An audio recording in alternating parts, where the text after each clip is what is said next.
Le parcours débutant a donné le départ du triathlon. 70 jeunes se sont lancés à la découverte de la discipline et parmi eux de nombreux licenciés de club. Sur la ligne d'arrivée à bout de souffle, Théo qui participe pour la première fois à un triathlon. Franchement c'est très dur, en plus c'est mon premier, alors je viens de découvrir ce que c'est. Franchement la natation c'est compliqué parce que dès qu'on regarde dans l'eau on se prend des coups, on n'arrive pas à regarder dans l'eau. Les transitions c'est pareil, on a du mal à retirer sa combi, ensuite on doit repartir et à la fin c'est fatigant. On arrive, on a du mal.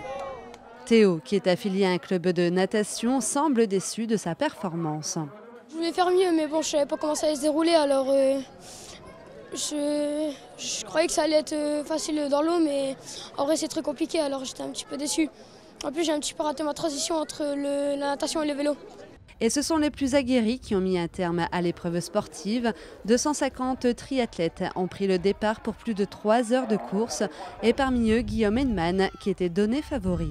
Bon, il y a quand même de la concurrence et des gens qui font spécifiquement ce format de course-là, qui est un petit peu plus rapide. Guillaume lui se prépare pour des formats beaucoup plus longs où c'est un petit peu moins rapide. Son point fort, c'est à mon sens le vélo. Natation, bien sûr, il est fabuleux. Son petit point faible, c'est la course à pied. Bon, il ne peut pas être bon partout. Enfin, si, il est très bon partout, mais il a forcément une petite lacune. On ne peut pas appeler ça non plus une lacune, mais petit point faible, c'est la course à pied. Et c'est sans surprise que le Gravelinois a remporté le championnat régional de triathlon. Prochain rendez-vous pour le sportif, le 6 juillet, toujours à Gravelines, pour les championnats de France de triathlon.